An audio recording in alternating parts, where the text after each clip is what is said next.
هلو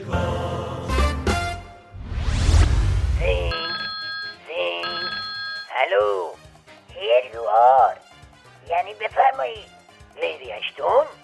yes I am خودمم. شما؟ من ممجوادم. وا ممجواد زنگ زدید دوباره دعوتم کنی؟ نه دیگه پاتو نذاری تو تهرانا. وای یعنی چرا ممجواد؟ چرا نیا؟ چرا؟ آخه این بازی ها دیگه اثر نداره. وای وای وای ریش و پشم و عبا دیگه ثمر نداره. وای وای وای افتضاحی بار میاد باباشم در میاد. وای وای وای هرچی ملا خور شده از گلوش در میاد. وای وای وای بله افتضاح به بار اومد.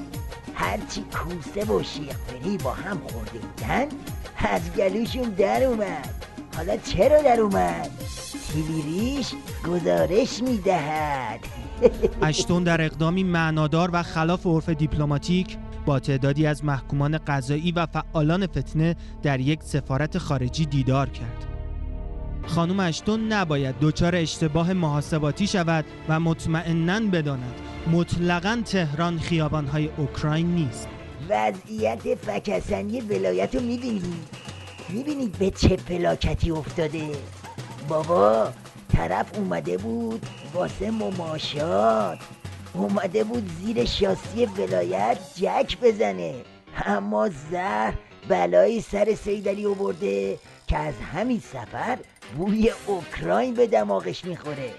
بعدم یه جوجه بسیجی کله بولینگی رو به اسم خبرنگار میندازه به جون لیدی افخم تا از سخنگوی شیخ‌فری اعتراف بگیره.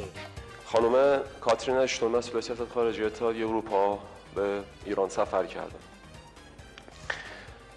این دومین بار بود که حاکمیت ملی، امنیت ملی جمهوری اسلامی در 7 ماهه اول دولت 11 نقض شد.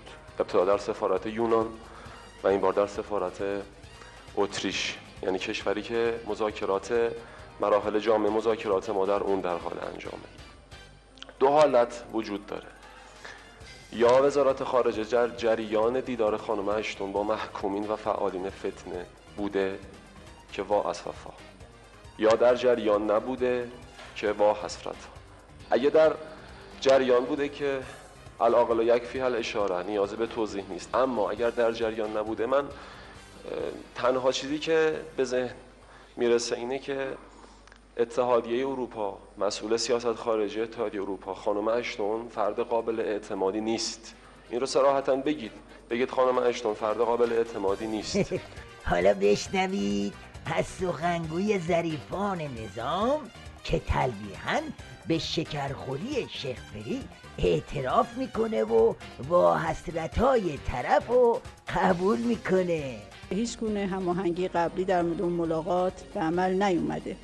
ما این عدم هماهنگی رو نسبت بهش مطابق عرف دیپلماتیک اعتراض کردیم.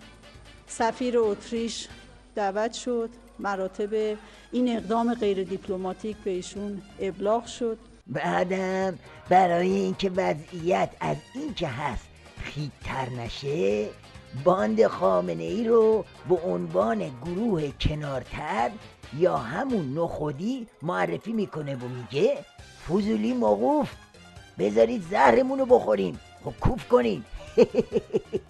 در تمام کشورهای دنیا گروهی که مجری هستن کار اجرایی رو دارن پیش میبرن، برنامه رو دارن پیش میبرن، یک روی کردی دارن، و گروهی که کنارتر هستن و به عنوان منتقدین یا گروه های دیگر، اینها هم دیدگاه های دیگری رو مطرح میکنن. خبرنگار ولایت منش هم ولکل معامله نیست و گیر سپیچ داده به اشتون که الا و بلا باید اعتراف کنی. تیلیریش هم که میبینه کار داره به جای باریک میکشه، از ترسش مثل همیشه سیم و قیچی میکنه. پس قبول دارید که خانم اشتون فرد غیر قابل اعتمادی است؟ این که شما بخواید از من تایید. خب پرونده ارجمند، اونچه که دیدید گوشه هایی از نشست خبری سخنگوی وزارت امور خارجه است. این تازه اول دعوا. افتضاحی که به بار اومده به این سادگی ها جمع بشو نیست.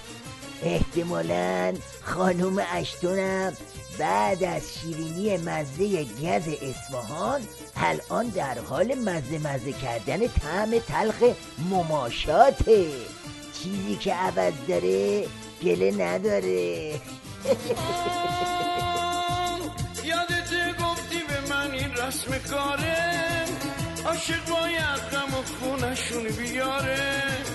یادت گفتی به من این رسم کاره، عاشق باید غم و خونشون بیاره. چیزی که عوض داره گله نداره، والا چیزی که عوض داره گله نداره.